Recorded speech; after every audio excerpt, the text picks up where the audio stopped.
She was just pouring water. A simple task, one that no one thought could go wrong. But when the ice cubes clinked out of rhythm, making a soft sound in the unnervingly quiet dining room of Avendale, that tiny misstep became the reason she was fired on the spot. No warning, no chance to explain. Her staff badge was taken, and her name was instantly removed from the shift schedule. Her crime? Simply disturbing the absolute silence that Ashton Reed, the restaurant's millionaire owner, demanded every time he dined. Midtown at night was still buzzing with life. But inside Avendale Restaurant, the atmosphere held a chilling kind of silence. Not the romantic hush of wine gently swirling in crystal glasses, but a taut, string-tight silence where even a breath felt measured, and every staff member's step was timed to the echo of leather soles on polished wood. Avendale needed no promotion. It catered only to those who knew how to be served, and were classy enough not to brag about it. They came, took their seats on silver-gray velvet chairs, spoke just loud enough to be heard, and left as if they'd never been there at all. Every detail in the restaurant, from the flowers on the table, the warmth of the lighting, to the dessert arriving exactly 12 minutes after the main course, was programmed with near emotionless precision. And at the center of all that control sat a man who often dined alone at table 17, tucked into the upper floor corner, where he could oversee the entire space like a silent observer of a flawlessly staged play. His name was Ashton Reed. There was no fairy tale backstory ever officially told. What little was known, he once worked in tech, went bankrupt, and then made a staggering comeback with a financial software brand that made Wall Street tip its hat. Self-made millionaire, never married, no scandals, and absolutely never let anyone get close. At Avendale, which he owned, Ashton Reed was a legend wrapped in intimidation. He never raised his voice, never insulted or shouted. But his silence, it cut colder than any reprimand. One glance from him could make a waiter's hand tremble just enough to spill the wine, and that meant getting fired. A single furrow of his brow could send the head chef back to remake the main course from scratch. He arrived like clockwork, every Tuesday and Friday at exactly 7:15 p.m., not a minute off. No need for announcements, no alarms. All it took was the sight of his charcoal Bentley pulling up to the front entrance, and the entire staff held their breath, like a classroom realizing they'd forgotten to study for the final exam. He always wore dark suits with no logos, his watch hidden neatly beneath his shirt sleeve, and he never smiled. Guests who had the rare chance to sit near his table claimed he could finish an entire meal without saying a single word, only using his eyes to gesture and offering the slightest nod or shake of the head. Once, a young waitress named Callie poured his water past the permitted level, causing a single drop to spill onto the edge of the tablecloth. Ashton said nothing. But the next day, Callie's name vanished from the shift board. No one brought it up. No one asked questions. At Avendale, everyone understood the unspoken rule: silence is survival. Mr. Ellis, the restaurant's general manager, was the only one brave enough to stand near Ashton. Even then, he only ever said 12 words during the greeting. "Good evening, Mr. Reed. Your table is ready." Polite, emotionless, like a verbal code handed over before surrendering control to the man who ruled the game. Every staff member who had ever served Ashton carried their own personal war story. One remembered being asked about the main ingredient in the winter salad, couldn't answer, and was reassigned to the kitchen. Another nearly lost their job for handing him the menu with their left hand instead of the right. Small details, seemingly insignificant, but in Ashton's world, they were matters of survival. On the nights he came in, the restaurant felt like an unspoken quality control exam, where everyone had to perform at 100%, or disappear without a trace, and everything would have continued that way, cold, rigid, unchanging, if it weren't for her. A newcomer, a pair of footsteps unfamiliar with the rules, someone who hadn't yet learned what fear felt like. Her name was Elena Carter, and she had just started her first shift at Avendale. Elena Carter stepped into her first night at Avendale with a brand new name tag and a pair of borrowed black shoes from her cousin. She didn't know much about the city, and she had no one close enough to count on. All she carried was a small suitcase, a modest resume, and one unshakable reason not to fail. Her sister, recently injured in a car accident, was undergoing long-term treatment with no release date in sight. Medical bills don't wait. She'd worked at a few restaurants before, but nothing as intense as this. There was no laughter in the kitchen, no hallway chatter. Everything moved fast and cold, like people only spoke when absolutely necessary. And no one dared to breathe too loud. One of the senior servers whispered to her, "Here, if you mess up, you don't just lose the job, you lose your reputation." That line looped in Elena's head like a quiet, ominous warning. Elena didn't have a striking appearance. Brown hair tied neatly back, gray eyes, fair skin, and a slender frame. But there was something about her that made it hard to look away, a quiet composure. She learned fast, absorbed everything, and noticed the tiniest details. She never asked the same question twice. After every shift, she stayed in the empty kitchen, scribbling down every dish name, its details, serving style, regular customers' preferences, even how veteran staff spoke to the head chef. She wasn't there to make friends. She was there to survive. Within her first week, she had already heard countless stories centered around a single name, Ashton Reed, the man at table 17. No one dared to say his name out loud. They spoke of him more with their eyes than their mouths. Every tale carried the fermented breath of old fear. One person claimed he could detect if a plate was off by a single degree. Another swore his gaze alone had driven someone out of the service industry for good. Elena listened, but never reacted. She wasn't the type to believe easily. To her, if she hadn't seen it with her own eyes, it wasn't real. The rumors piqued her curiosity. How could one man make an entire staff so wary when no one seemed to have actually confronted him? Maybe he really was that strict. Or maybe they feared something else, the precision, the silence. Or maybe, deep down, they were afraid of not being good enough. Elena didn't try to get close to Ashton, but she didn't avoid him either. She knew how to pass table 17 without glancing. She knew when to step back, when to observe, not to win favor, but to understand how the system worked. She didn't want to trip over something she could have seen coming. After just 5 days, Elena had memorized over 70% of the menu, could recall at least 10 of the most popular wines, and was starting to recognize the difference between regulars and the curious one-time visitors. Not once had she been called by the wrong name. The head chef had started letting her stand closer during main course prep. The manager hadn't said anything, but it was clear he'd started noticing her. Then came Tuesday night. The kitchen clock struck 6:40. An internal call rang out. Table 17 was about to be seated. No one needed a name. The kitchen dropped a beat. The atmosphere shifted instantly. One server hurried to adjust their bow tie. Another disappeared into the restroom, hoping to avoid being picked. Mr. Ellis, the manager, walked in with urgency in his eyes. He scanned the room. No one looked back. A silent sweep. No one volunteered. Elena was folding napkins when she heard a quiet voice. "Elena, over here." She stepped forward. Ellis looked at her with a gaze that was half apology, half hope. "He's arrived earlier than usual. Everyone else is tied up. You're new." Elena swallowed softly. She understood. This wasn't a request. It was a notice. "Just do the best you can," he said. His voice wasn't harsh, nor was it gentle. Just serious, like someone sending a soldier onto the field. Elena didn't ask any questions. She nodded, slightly, but firmly. She turned away, washed her hands, fixed her hair, and picked up the menu. As she walked toward table 17, it felt like every pair of eyes in the kitchen was glued to her steps. No one said a word, but everyone knew. Tonight would be the first time a newcomer came face to face with Ashton Reed. Elena moved toward table 17, the air around her seeming to thicken with each step. Her palms were slightly damp, but her pace stayed steady. She'd prepared the table like any other. Wine glass placed exactly 2 centimeters off-center from the plate, napkin folded in the triple fold style, silverware polished to the point of reflecting the ceiling lights. She told herself, he's just a guest. A person, like any other. The soft chime of the entrance bell echoed. Elena didn't need to look up to know who it was. A strange hush spread across the second floor. She could hear someone adjusting their shirt in the kitchen, the held-in breath of a nearby waiter.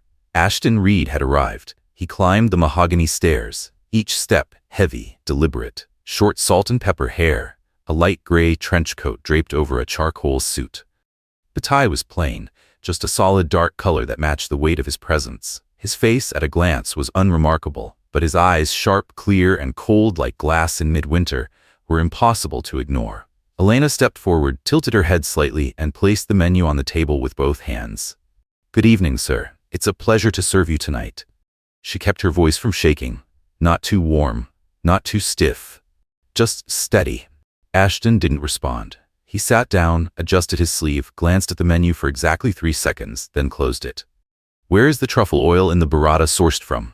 His voice was flat, emotionless, but the precision in each syllable hit like an oral exam question meant to corner you. "The current bottle is sourced from Umbria, Italy. White winter variety," Elena replied almost instantly. "We only receive 10 liters per batch to maintain freshness, and the head chef usually pairs it with a touch of Meyer lemon zest to brighten the aroma." Ashton showed no reaction, just the slightest tilt of his head. Elena continued, unhurried. "If you choose the burrata, I'd recommend adding a small side of barley crostini. The toasted wood notes will enhance the earthy truffle flavor without overpowering the richness." Silence. Tense, like a string pulled to its snapping point. Elena stood upright, no bowing, no dodging his gaze. A few seconds passed. Then Ashton gave a slight nod, so small that if you blinked, you'd miss it. But for Elena, that was enough. She stepped back, poured his water, and began the service by the book. Ashton said nothing more. He cut his food with the precision of someone dissecting its structure, never missing a single movement Elena made. Every time she placed a dish, poured the wine, or cleared the table, his eyes stayed fixed like a high-end surveillance camera locked on its subject. She didn't let herself flinch, not from his silence, not from the scrutinizing stare. She had spent hours in hospital rooms, holding her sister's hand while she cried in pain. She had heard words from doctors that no one ever wants to hear. After that, a cold stare wasn't enough to shake her. Dinner unfolded like a wordless performance. The other servers kept their distance, far away. Elena knew they were watching from a distance, waiting for a slip, a mistake, anything that would let them witness history repeating itself. But it didn't. Dessert was served at exactly 8:32 p.m. Ashton looked at it for 7 full seconds, then ate half. Afterward, he dabbed his mouth with the napkin, stood up, and walked away from the table. No cash left behind, no words of thanks. Elena cleared the table as she always did. As she opened the menu to double-check everything, a small white slip of paper fell out, folded neatly in half, resting exactly where his hand had been. It held only one line, written in deep blue ink, "You're not like the rest." Elena stood still for a few seconds, her eyes fixed on the handwriting as if trying to confirm it was real. The paper smelled faintly of leather, from the menu. No signature. No explanation. She slipped the note into her pocket and walked silently toward the kitchen. As she passed the staff area, a few eyes followed her, a mix of surprise and suspicion. No one said a word, but she knew they saw it. Ashton Reed, a man who had never left a note, never praised anyone, never acknowledged a soul, had spoken to her. And she was still here, not fired, not reprimanded. That alone at Avendale was unheard of. After that first night, no one said anything aloud. But the shift became clear, day by day. Not in Elena, but in the reservation system. Ashton kept coming, just like before, every Tuesday and Friday, right at 7:15 p.m. But now there was a new line added to the reservation form under special requests. Just 3 words, server, Elena Carter. The first time Mr. Ellis saw that line, he looked at Elena for a few seconds, then gave a silent nod. No comment, no loaded glance. But when he printed the reservation slip, the entire serving team saw it. And just like that, the air started to shift. Elena felt it, in the half-hearted nods, the way some people avoided eye contact, the clipped laughs that died the moment she walked into the break room. People who had once been warm were now distant, their conversations shortened. While waiting for coffee, a kitchen assistant muttered to her, "So I heard you've got a way of making the boss go soft?" Her tone teetered between teasing and serious. But there was nothing funny behind her eyes. Elena didn't respond. She didn't have time for whispers or sideways glances. Every night, she showed up, adjusted every napkin corner, reread the menu, and served Ashton with the same precision as always. The only difference now was, when she spoke, he listened. Whether it was a wine pairing or how the steak should be sliced, Ashton didn't offer praise, didn't change his tone, but he nodded. And more importantly, he followed her suggestions. Every single time. Elena never flattered him, never tried to impress. She simply offered her professional input, calm, clear, and matter-of-fact as she would with any demanding guest. But the fact that Ashton took her advice, to the rest of the staff, it was something they couldn't wrap their heads around. Then came a Friday night. Elena slipped slightly in the kitchen while carrying a tray. Nothing major, just enough to twist her ankle. Her stride was uneven after that, a subtle limp, not severe, but noticeable. Still, she powered through her shift without a word of complaint. The others were too busy to notice. But when Ashton walked in and his eyes passed over her, Elena felt something shift. Something unspoken. Something new. Dinner that night unfolded as quietly as always. But when Elena returned to the front desk to pick up a menu, the receptionist handed her a small box. Taped to it was a neatly folded, handwritten note, no signature. Just one line. Ice helps faster than pride. Inside the box was a single-use medical ice pack. Elena stood there holding it, her chest tightening with a strange blend of warmth and confusion. She looked around, but Ashton was already gone. No one else seemed involved. And without a doubt, no one else at Avendale even knew she was hurt. Except him. That night, back home, she placed the ice pack on her ankle and unfolded the note again. Then again. She wasn't sure if it was concern or just a quiet form of control. But something became clear to her. Ashton Reed wasn't heartless. He simply didn't know how to show kindness in the ways people expected. No one brought it up. Not a word was said. But Elena noticed that Ashton now looked at her a little more closely each time she approached his table, as if quietly checking if her ankle was better. No questions, just the glance. A week later, the next strange thing happened. That afternoon, just before opening, the head chef received a message from management. Ashton wanted to try a new appetizer, a dish being developed for the upcoming winter menu. But instead of tasting it with the executive director or the culinary development team as he normally would, this time, he requested that Elena be present. When Mr. Ellis relayed the message to her, his surprise was barely contained. "I've never seen him ask for something like this," he said quietly. Elena entered the test kitchen in her uniform, still dusted with flour, and stood beside the head chef and one of the lead menu designers. Ashton arrived a few minutes late, gave a small nod to the group, and sat down. They sampled a dish of gnocchi coated in chestnut cream sauce and black mushrooms. The head chef explained the inspiration behind it, while Elena offered a single, simple note. She suggested that a dark, stone-glazed round plate would make the light-colored sauce stand out more. Ashton said nothing, but later the dish was adjusted exactly as she had recommended, and 3 weeks after that, it appeared on the official menu. At that point, no one in the restaurant could deny one thing. Ashton listened to Elena. Not because she was charming, not because she tried to stand out, but because, somehow, she made him feel normal. And in the world of a man who was always viewed like a marble statue, that feeling might have been one of the few things he wasn't willing to let go. Though no one said it aloud, everyone understood. Ever since Elena began serving Ashton, that stiff, suffocating tension that used to flood the room when he entered had noticeably eased. She remained professional. He remained cold. But between them, there was a quiet language. A kind of unspoken understanding that everyone noticed but couldn't quite explain. Then, on a Thursday night, something unexpected happened. Avendale was hosting a major event for an international corporation, a VIP party of nearly 20, seated along the ground floor. Thanks to her fluent French and experience with fine dining service, Elena was assigned by management to personally oversee the entire section. She accepted without hesitation. It was just another high-pressure night. But almost exactly then, Ashton arrived, nearly 30 minutes earlier than usual. And this time, there was no table 17. The upper floor had been reserved for a private wine presentation hosted by a major distributor. Management had to seat Ashton at a small table tucked into the far corner of the room, where the lighting was softer, but it was clearly a step away from his usual domain. Elena was in the middle of coaching a new hire on VIP table setup when the news reached her. She paused, just briefly. It had been a long time since she'd served anyone but Ashton on nights like this. But tonight, she couldn't step away. The event was too important. Every minute, every placement, every detail mattered. There was no room for delay, no room for choice. Ashton was assigned to another server that evening, someone with 3 years at Avendale and a spotless track record. No one had any reason to doubt his capability, but just 15 minutes in, something happened. No one knew what. Ashton stood up, skipped the main course, called for no one, left no note. He simply left, silently, decisively.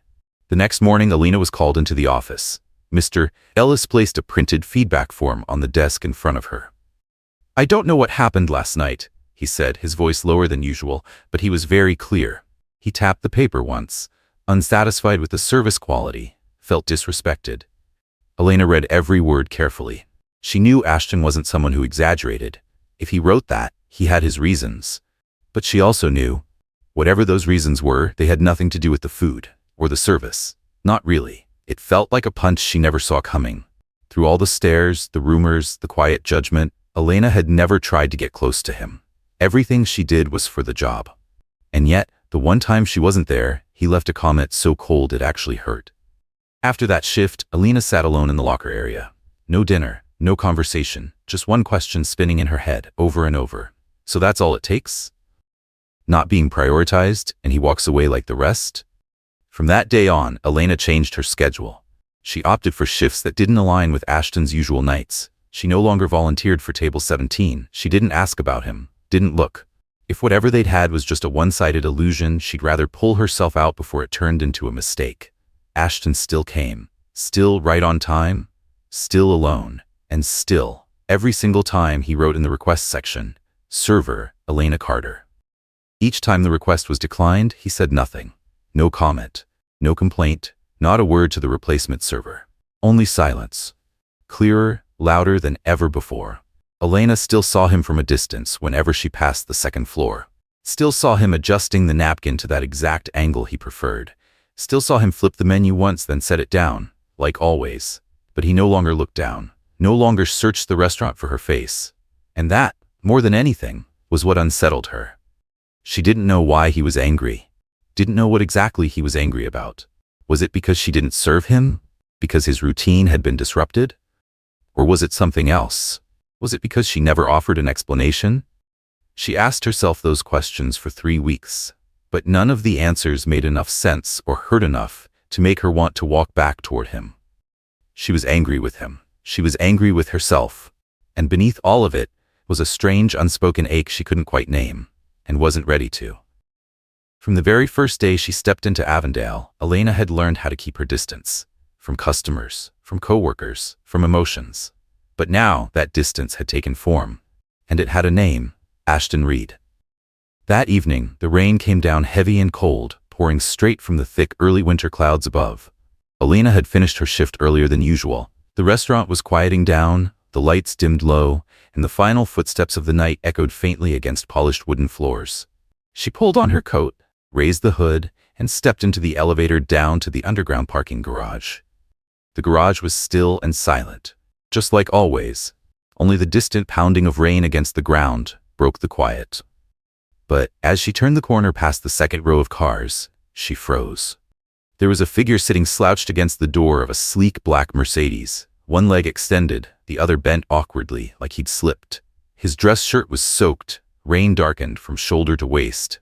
Even in the blurry overhead light, she didn't need a second glance. She knew exactly who it was. Ashton. She froze for a split second. The first emotion wasn't worry. It was confusion. She had never seen him like this. Not upright, not in control, not stone cold and untouchable. Just a man, soaked through, alone and completely unguarded. Elena stepped forward slowly. "Are you all right?" Ashton didn't look at her. He took a shallow breath. "Slipped," he said. His voice didn't betray pain, just that same dry edge, like winter wind. But the way his hand pressed against his knee made it obvious. Something was wrong with his left leg. "I'll call security," Elena said, pulling out her phone. "No." His voice was firm, just like always. "I don't want anyone seeing me like this." She paused, looked at him for a long moment. Then, instead of dialing, she crouched down beside him and held out her hand. "I'm not anyone," she said softly. "Just someone who happens to be here right now." Ashton turned to her. For the first time, his eyes weren't cold. They were tired and quietly surprised. He placed his hand in hers, gently, hesitantly. But it was something. The first unguarded gesture. She helped him up, guiding him to the back seat of her car. His own vehicle was locked remotely. They sat there beneath the arched ceiling of the garage, surrounded by the heavy sound of rain hammering the ground outside. Elena turned on the heater.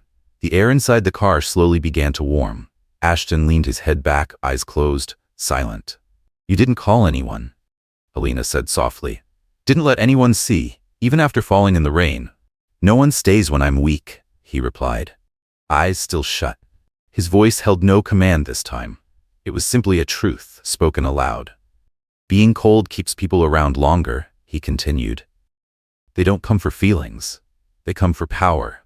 And they leave the moment they spot a crack. Elena sat quietly for a few seconds, her gaze drifting to the rain-streaked windshield. She didn't know why he was saying this, not really. Maybe it was because she was the only one there. Maybe it was because he'd held it in for too long, and a single unguarded moment had let it all slip out. "You don't need to be cold for someone to stay," she said, gentle but certain.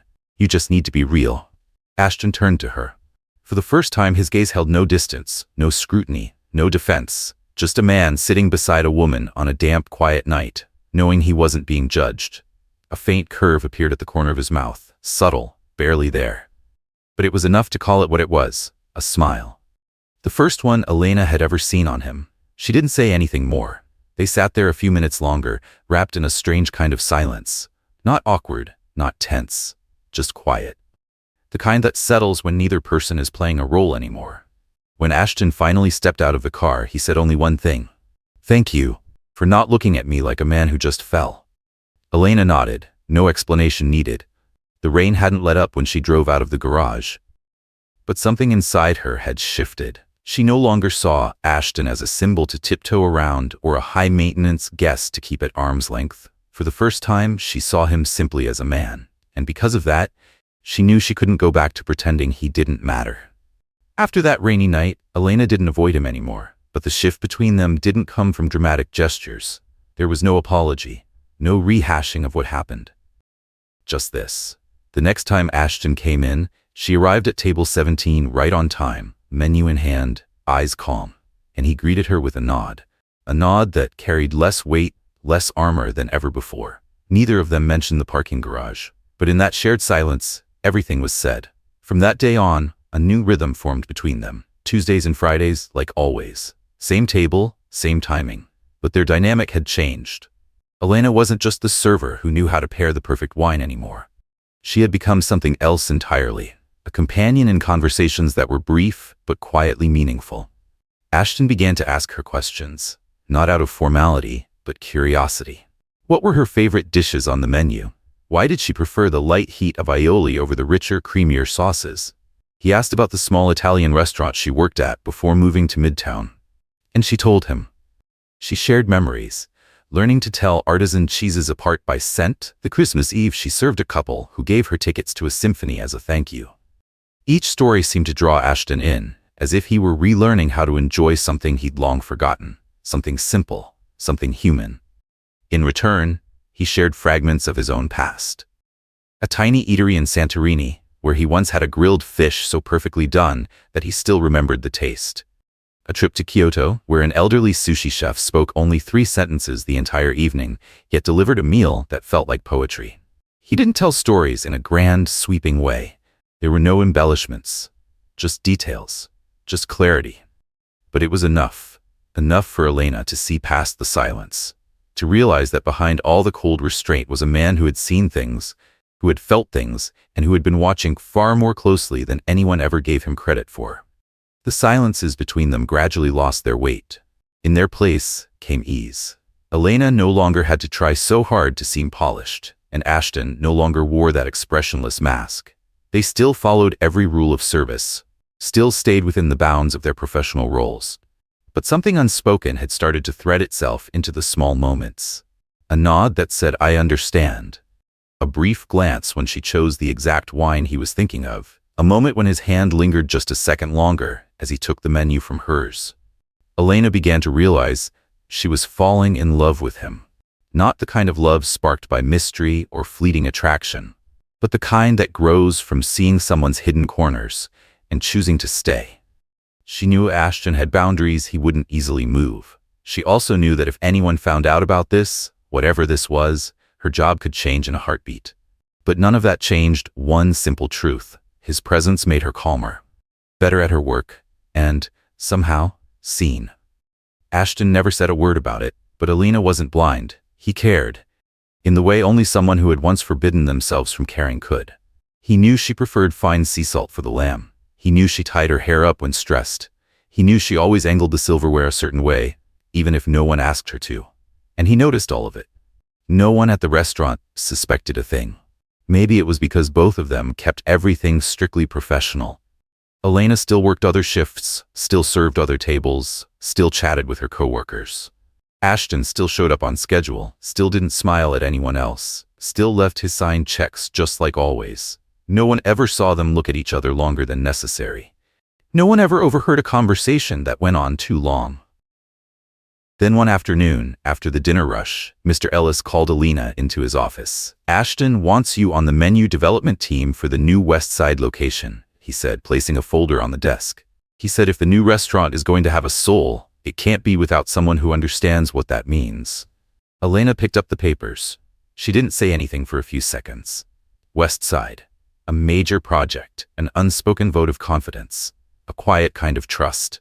She understood this wasn't just a job offer. It was the clearest signal yet from Ashton. That he didn't see her as just the server at table 17. That he wanted her to walk a path with him, longer, deeper. And for the first time, Alina allowed herself to imagine a future. Not just hers alone, but theirs. A future where they didn't have to pretend to be distant, where they didn't need perfectly folded napkins as invisible boundaries. Just two people, continuing, like they were now. Step by step, side by side. Quietly, but without hiding.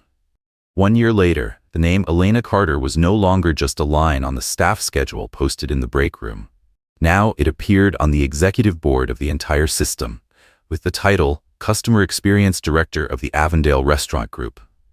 Not everyone had witnessed that journey from the beginning. Some of the old staff had moved on.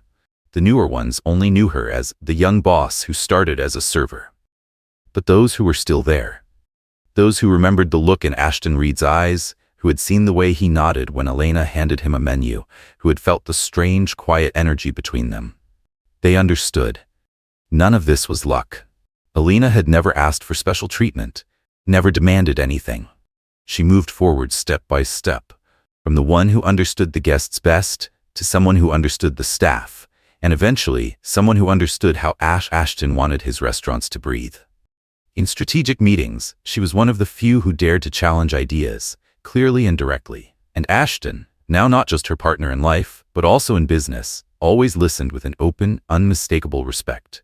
They kept their personal relationship private. No public displays, no crossover at work. Elena never asked for favors. Ashton never showed bias. To the outside world, they remained two consummate professionals, even if sometimes their glances lingered just a second too long. But on the opening day of the new West Coast location, everything changed. The event was held on a high-rise rooftop, bathed in warm golden light and the soft clinking of wine glasses. The culinary world, media, partners, and staff from across the restaurant group were all present. Everyone was eager to see what would make this launch different. But the biggest surprise wasn't on the menu. When Ashton Reed stepped out of the main elevator, he wasn't alone, for the first time. Beside him, in a dark evening dress and with that calm, familiar expression, was Elena. Hand in hand. No announcement, no romantic speech, just a simple gesture, but it was enough to bring the entire room to a moment of stunned silence. Then the first to smile was Mr. Ellis, the longtime manager still loyal to the Avendale name. He raised his glass from across the room and gave Elena a subtle nod. Gradually, other smiles followed, no whispers, no skeptical stares. Because if anyone was ever going to melt that frozen heart, it was her. It could only ever have been her. Elena didn't need to say a word. The way she looked at Ashton said everything, and the way he looked back at her was no longer the gaze of a man in control, but of a man who had finally found the anchor he never knew he'd been missing. At the end of the evening, they climbed to the top floor of the building, where the city lights stretched out below them, sparkling like a galaxy spilled across real life. Ashton poured 2 glasses of red wine, placing one gently in her hand. They stood side by side, saying nothing, needing nothing. "Did you ever think you'd make it this far?" Elena asked, her eyes still following the distant flickers below. "No," Ashton replied, turning to look at her. "I used to think all I needed was to keep things good enough, under control. But then you came along, and I realized the best things are the ones you never plan for." Elena smiled softly, resting her hand on the railing. Ashton took a sip of wine, then tilted his head slightly, as if a thought had just crossed his mind. "So," he said, eyes still on the skyline, "what would you name the next one?" Elena turned to him, smiling. "Not cold," she said, her voice gentle but sure. "Definitely not cold. Sometimes the coldest person is just the one who's been carrying the most hurt, We're quick to judge from a single glance, a furrowed brow, a long silence, a distant demeanor. But if Elena had chosen to believe the rumors, if she had turned away from the armor he wore on the outside, she might have missed a love, an opportunity, and a journey that nothing else could ever replace. What about you? Have you ever misjudged someone just because they weren't easy to approach? Have you ever missed out on something beautiful because you only saw the surface? Share your thoughts in the comments below. And if you want to keep following stories that heal, inspire, and touch something deeper within, don't forget to subscribe to the channel so you won't miss the next episodes. Thank you for being here and listening to today's story. See you again on the next emotional journey.